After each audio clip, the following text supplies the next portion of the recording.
ক্ষমতা গ্রহণের মাত্র 52 দিনে ব্যাংক থেকে 44,500 কোটি টাকার ঋণ নিয়েছে বর্তমান সরকার। আপনার মাধ্যমে এই মহান সংসদে তারকা চিহ্নিত প্রশ্ন 625 উত্থাপন করছি।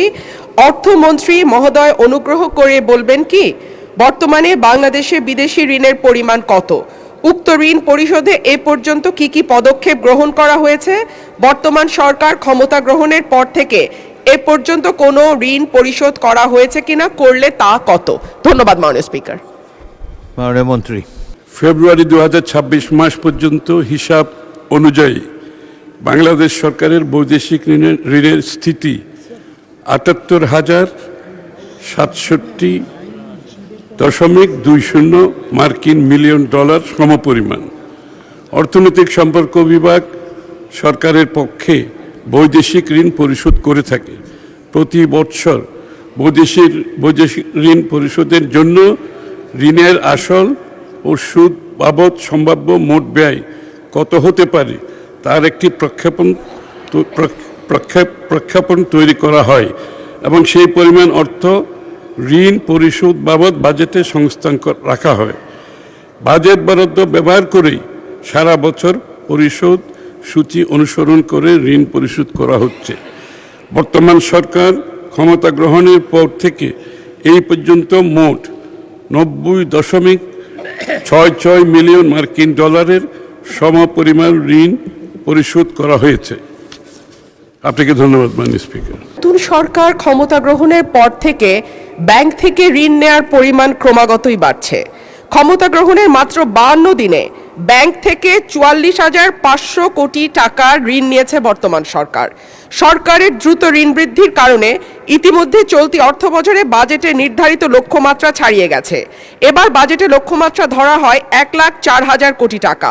সেখানে চলতি অর্থবছরের জুলাই থেকে 9 এপ্রিল পর্যন্ত সরকার ঋণ নিয়েছে 1,12,761 কোটি টাকা, যা লক্ষ্যমাত্রার 108%। এর মধ্যে অন্তর্বর্তী সরকার জুলাই থেকে 16 ফেব্রুয়ারি পর্যন্ত নেয়া ঋণ 68,229 কোটি টাকা। বাংলাদেশ ব্যাংকের প্রতিবেদন থেকে এই তথ্য পাওয়া গেছে।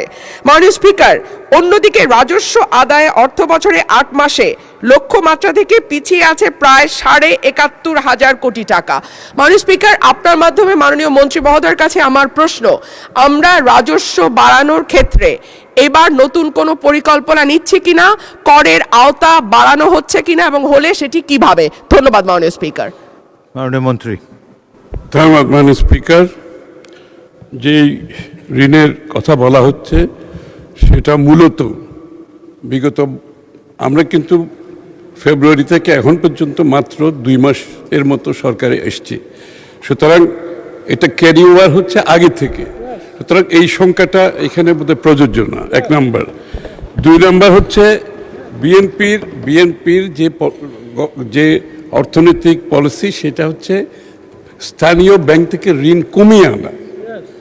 এবং আমি নিশ্চিতভাবে আপনাদের বলতে চাই, আগামী বাজেটে তার পরবর্তী সময়ে আপনারা দেখতে পাবেন আমরা প্রায় সরকার স্থানীয় ব্যাংক থেকে ঋণ কিভাবে কমিয়ে আনছি ক্রমান্বয়ে, এবং এটার প্রতিফলন আপনারা আগামী দিনে দেখতে পাবেন, এই বাজেটেও দেখতে পাবেন।